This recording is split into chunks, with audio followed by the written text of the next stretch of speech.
ರಾಹುಲ್ ಅಂಗಳಕ್ಕೆ ಈಗ ಸಿಎಂ ಕುರ್ಚಿಯ ಗುದ್ದಾಟ ಇರುವಂಥದ್ದು. ಸೊ ಹಂಗಾಗಿ ರಾಹುಲ್ ಗಾಂಧಿ ಅವ್ರನ್ನ ಮೀಟ್ ಮಾಡಲೇಬೇಕು ಅಂತ ಸಿಎಂ ಹಾಗೂ ಡಿ.ಸಿ.ಎಂ ಅಲ್ಲೇ ಇದ್ದಾರೆ. ಈಗ ದೆಹಲಿಯಲ್ಲಿ ಮೀಟ್ ಮಾಡಲೇಬೇಕು ಅಂತ ಹಠಕ್ಕೆ ಬಿದ್ದಿದ್ದಾರೆ. ಅಂದರೆ ಅದು ಇಬ್ಬರಲ್ಲ, ಪ್ರತ್ಯೇಕವಾಗಿ ಒಬ್ಬೊಬ್ಬರು ಮೀಟ್ ಆಗಬೇಕು ರಾಹುಲ್ ಗಾಂಧಿ ಅಂತೇಳಿ. ಬಟ್ ಈ ಮೀಟಿಂಗನ್ನು ನೋಡ್ತಾ ಇದ್ರೆ ಅಥವಾ ಈ ಒಂದು ಕುರ್ಚಿಯ ಗುದ್ದಾಟ ಇದೆಯಲ್ಲ, ಅದನ್ನು ನೋಡ್ತಾ ಇದ್ರೆ ಬಹುತೇಕ ಸೆಪ್ಟೆಂಬರ್ ಕ್ರಾಂತಿ ಆಗುವಂಥ ಸಾಧ್ಯತೆ ಇದೆ ಅಂತ ಹೇಳಲಾಗ್ತಾ ಇದೆ. ಕಾಂಗ್ರೆಸ್ ಸರ್ಕಾರದಲ್ಲಿ ದಿನಕ್ಕೊಂದು ಬೆಳವಣಿಗೆ ನಡೀತಾ ಇದೆ.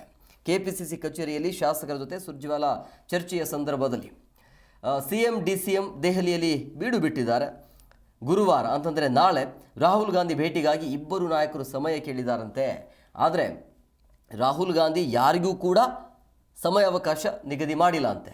ಸೊ ಇಬ್ಬರು ನಾಯಕರೊಂದಿಗೂ ಕೂಡ ಪ್ರತ್ಯೇಕವಾಗಿ ರಾಹುಲ್ ಗಾಂಧಿ ಭೇಟಿಗೆ ಕಸರತ್ತು ನಡೆಸ್ತಾ ಇದ್ದಾರೆ ಅನ್ನೋದು ಗೊತ್ತಾಗಿದೆ. ಸೊ ಸೆಪ್ಟೆಂಬರ್ ಕ್ರಾಂತಿ ಆಗೇ ಬಿಡುತ್ತಾ ಅನ್ನುವಂಥ ಪ್ರಶ್ನೆ ಈಗ ಮೂಡ್ತಾ ಇರುವಂಥದ್ದು. ಸದ್ಯ ಬಿಹಾರ ಚುನಾವಣೆಯ ತಯಾರಿಯಲ್ಲಿರುವಂಥ ಕೈ ಹೈಕಮಾಂಡ್ ರಾಹುಲ್ ಗಾಂಧಿ ಭೇಟಿಗೆ ಶತಪ್ರಯತ್ನವನ್ನು ಮಾಡ್ತಾ ಇದ್ದಾರೆ. ಸುರ್ಜೇವಾಲಾ ಸಭೆ ಮುಗಿಸಿ ದೆಹಲಿಗೆ ಕೂಡ ತೆರಳಿದ್ದಾರೆ. ಸೊ ನಾಳೆ ವೇಣುಗೋಪಾಲ್, ಸುರ್ಜೇವಾಲಾ ಹಾಗೂ ರಾಹುಲ್ ಗಾಂಧಿ ಜೊತೆ ಸಭೆ ನಡೆಸುವಂಥ ಸಾಧ್ಯತೆ ಕೂಡ ಇರುತ್ತೆ. ಇನ್ನು ಸಿಎಂ ಡಿ.ಸಿ.ಎಂ ಕೆಪಿಸಿಸಿ ಅಧ್ಯಕ್ಷರ ಬದಲಾವಣೆ ಹೈಕಮಾಂಡ್ಗೆ ಬಿಟ್ಟಿದ್ದು ಅಂಥೇಳಿ ಪ್ರಿಯಾಂಕರ್ಗೆ ಹೇಳಿ ಆಶ್ಚರ್ಯ ಮೂಡಿಸಿದರು.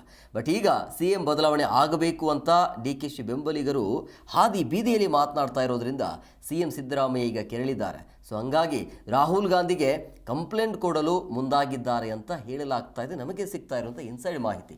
ಮತ್ತೊಂದೆಡೆ ಸಿಎಂ ಕುರ್ಚಿಗಾಗಿ ರಾಹುಲ್ ಮೋರೆ ಹೋದಂತೆ ಕಾಣ್ತಾ ಇದೆ ಮೇಲ್ನೋಟಕ್ಕೆ. ಸೊ ಹಂಗಾಗಿ ಡಿ.ಕೆ. ಶಿವಕುಮಾರ್ ಕೂಡ ರಾಹುಲ್ ಗಾಂಧಿ ಭೇಟಿ ಮಾಡಿಯೇ ಬರಲು ತೀರ್ಮಾನಿಸಿದ್ದಾರೆ ಅನ್ನೋದು. ಹೀಗಾಗಿ ಸಿಎಂ ಬದಲಾವಣೆಯ ವಿಚಾರ ರೋಚಕ ಘಟ್ಟಕ್ಕೆ ತಲುಪ್ತಾ ಇದೆ.